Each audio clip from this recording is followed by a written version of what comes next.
Good morning and welcome to the Orlando Real Estate Buzz. I'm Brendan Rendo with the Homes in Orlando team and joined as always by Joseph Dion of Appley Home Loans.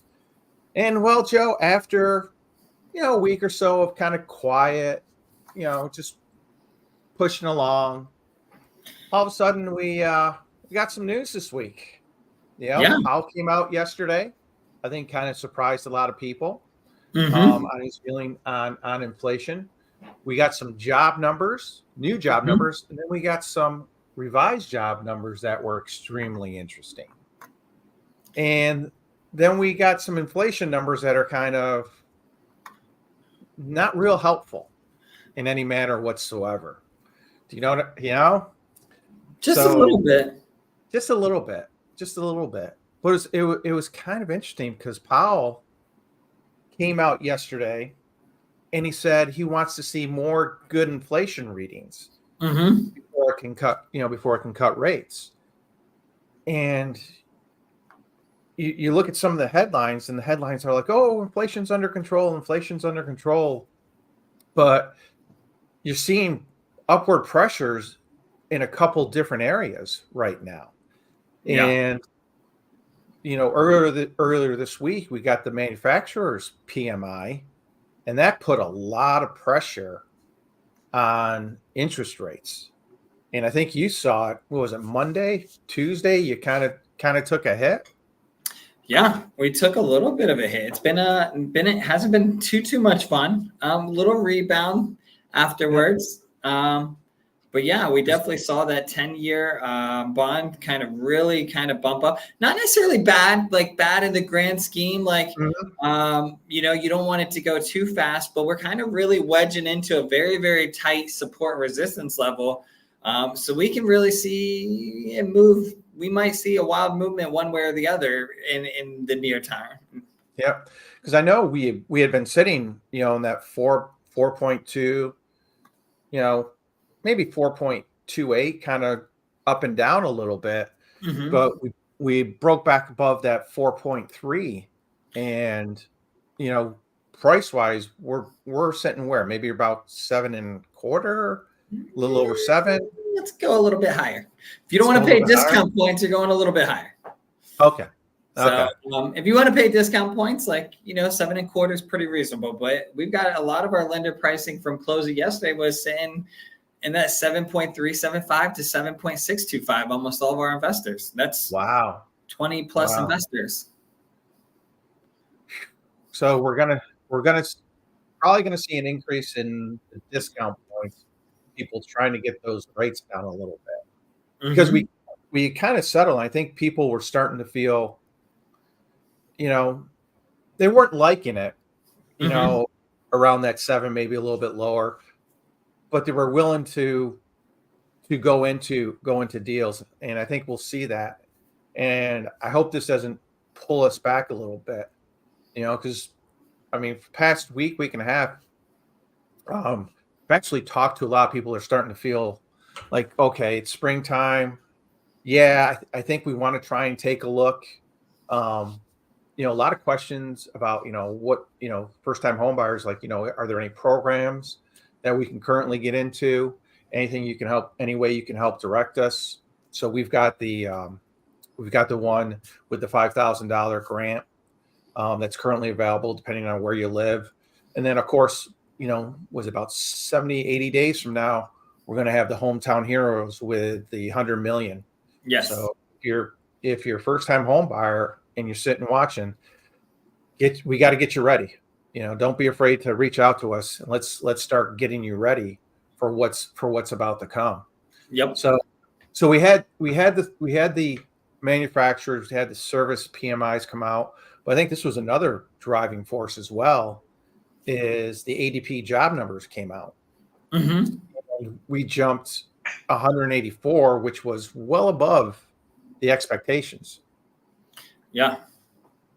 They were estimating ADP at 150,000 is what they were estimating. So that's a bigger increase up. One thing that really caught my eye about this though was the revised numbers, because usually what have we seen? We've seen revised numbers always go down. This time Yes. revised numbers go up. Yes. And Maybe.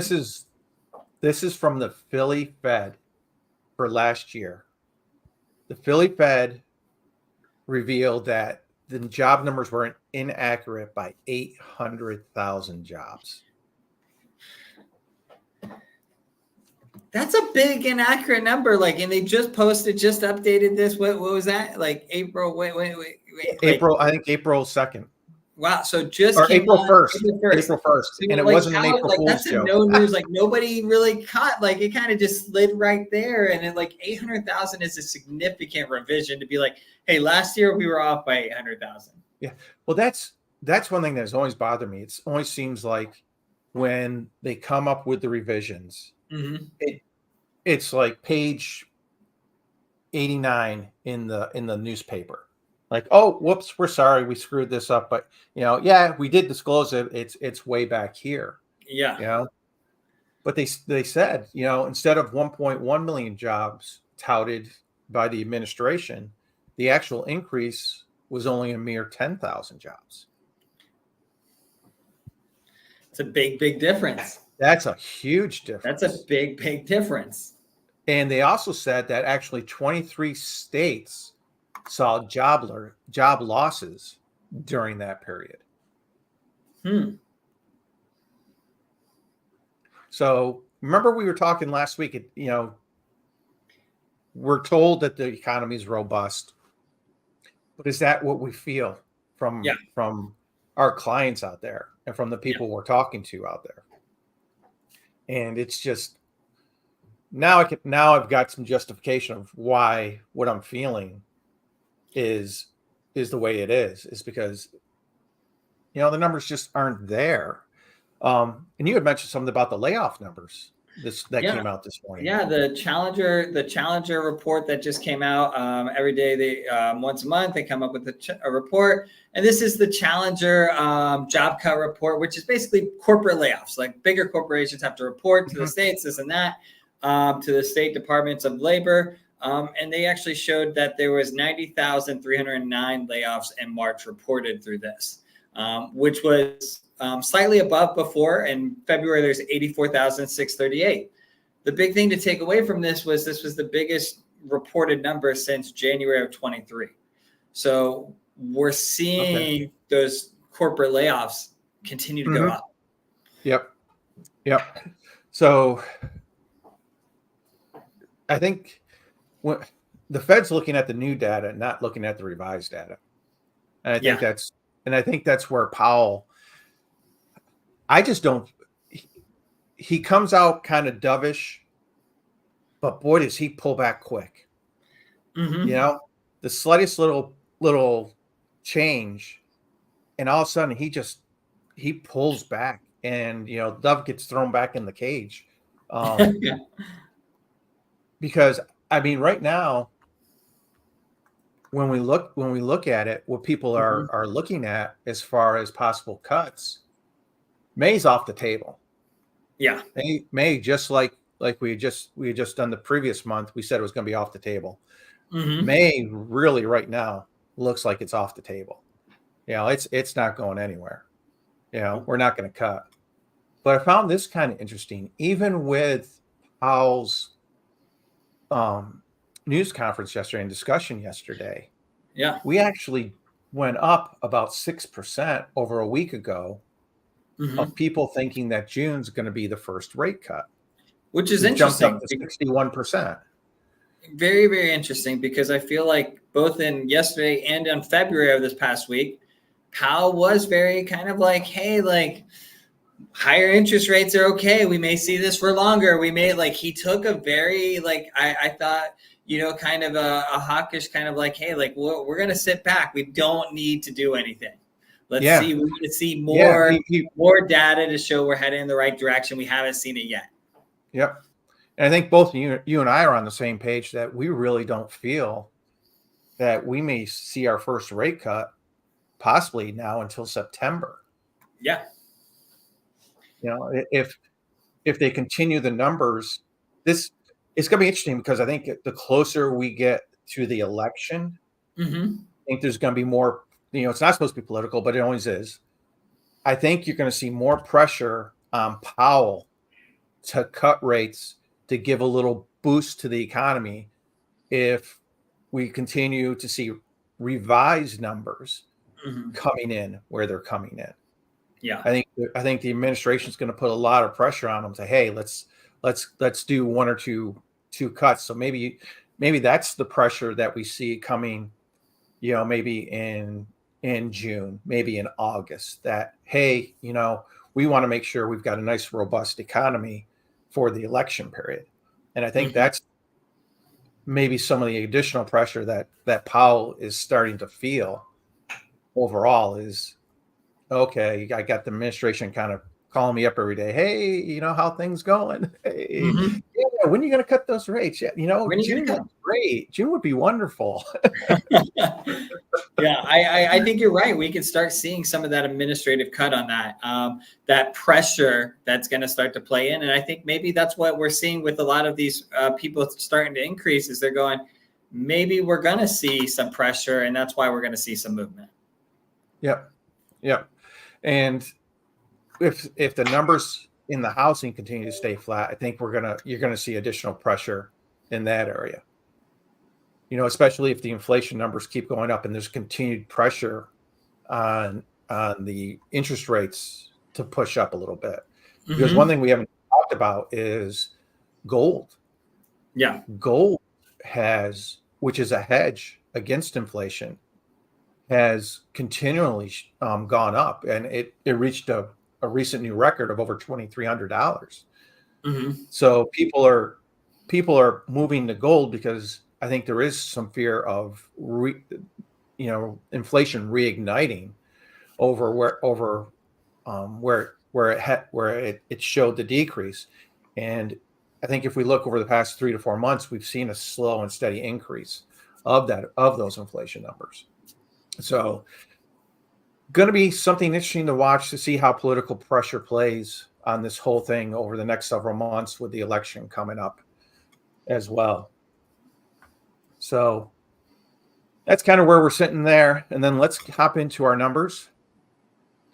It was actually a very good week last week. And this may, like we said, be more with the people we're starting to become more comfortable where the interest rates were, or there was a chance maybe to even buy down your interest rate, be a little more aggressive.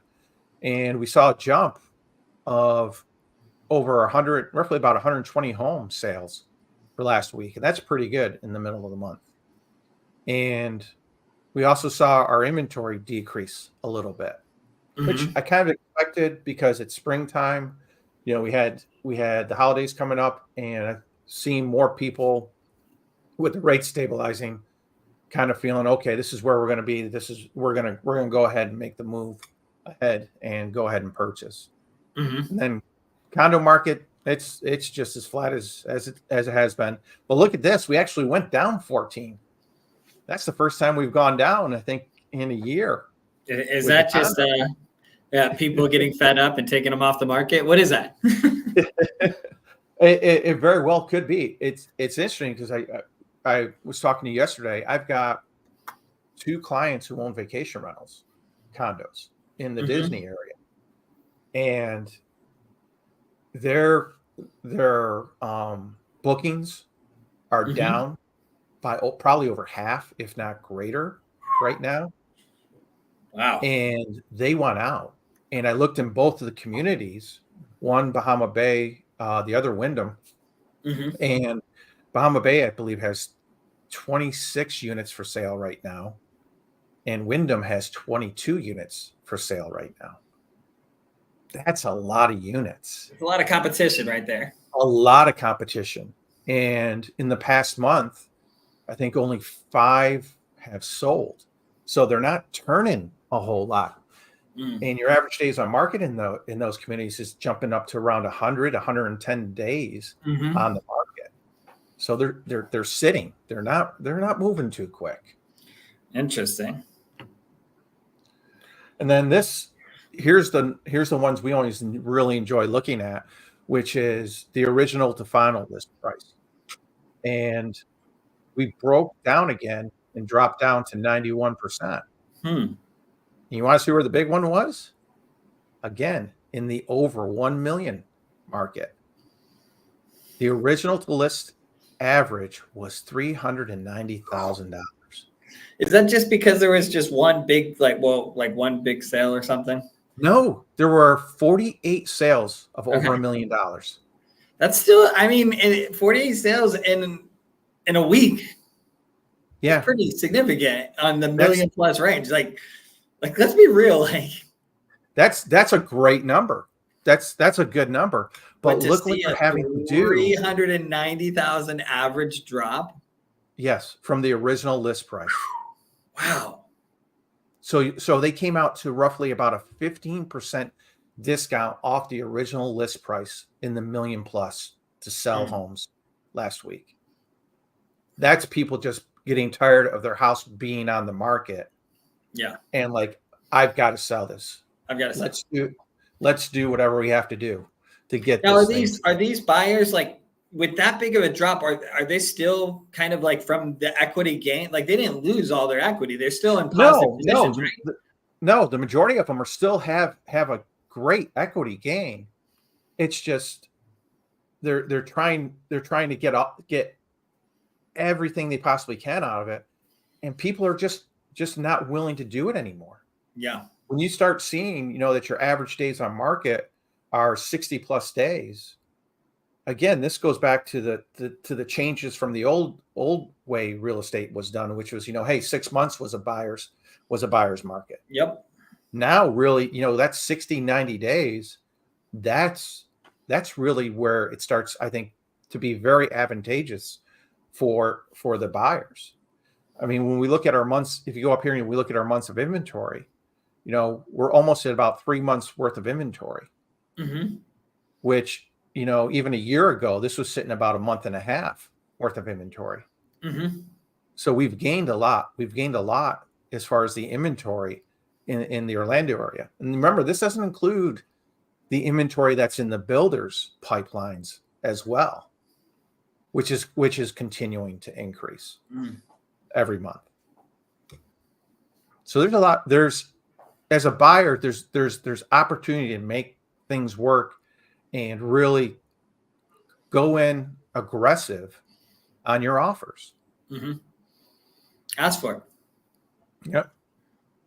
And then you see our charts, and you see, this is kind of what we expect is, with the month going up, with spring coming in, that you're going to see an increase in your sales. Has it increased as much as we thought? Not really, but it's better than sitting down here at the 350 at average where it's sat since basically November.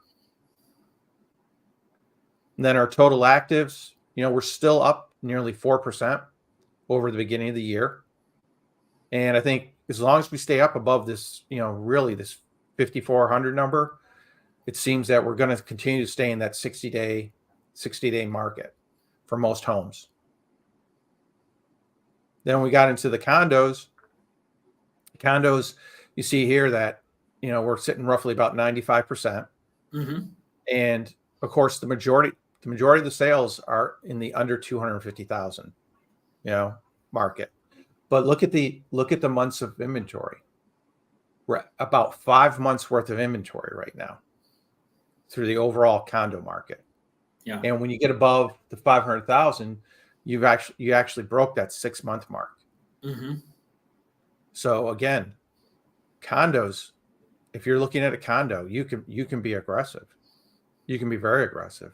I may have a listing over in the Tampa area for a friend of mine, and same thing that happened here with the HOA fees increasing. They had a $200 a month increase in the HOAs. Yeah. So her son, who owns it, is just like, Mom, I can't Doesn't make sense. pay the HOA, pay my bills. So he's actually moving back in with his mom and selling the unit because the HOA has gone up to, what would she say, $620 a month now. Yeah. And I think we're going to start, until payrolls catch up to the increases everywhere else. I think we may see some more of that Mhm. continue to go on. Yeah, I think you're right. And you look at some of this, like I read, like a $200 increase, that's $40,000-$50,000 in buying power in reality. So like, my thought process on this is like, hey, if it was worth, 400 with a $400 HOA, are we potentially looking at like the marketability on these homes is now 360, 370 because that HOA increased? Like they're losing that equity because people are looking Yeah. at the totality. Yes. Yeah. It was interesting because I have an appointment on Saturday for a gentleman over in Apopka in Rock Springs, Mm-hmm. and I was looking at the list price, and for the first time, the list pricing over the past month on the new listings Mm-hmm. has dropped 6%. They keep track of that statistically. So the average list price within the community, and they're pretty similar houses, most of them, the starting list price has dropped 6% within that community itself. So that kind of shows you where things are starting to go is, the overall price is leveling, and people to get people attracted to try and sell quicker are tightening what their original list price is Mm-hmm. on their homes. And they have to, again, because of interest rates, taxes, the increase in taxes that are going to be there, and the increased insurance. It's taken away from the buying power, and it could be, all of it together. You're probably looking at, $30, $40, $50,000 Mm-hmm. possible decrease in what you could afford over even a year ago. Yeah. With the exact same payment. Mm-hmm. Yeah, that's crazy. So that's where our numbers are today. Thank you for joining us. Thank you, Joe. And please like and subscribe and join us every Thursday here at the Orlando Real Estate Buzz. Take care.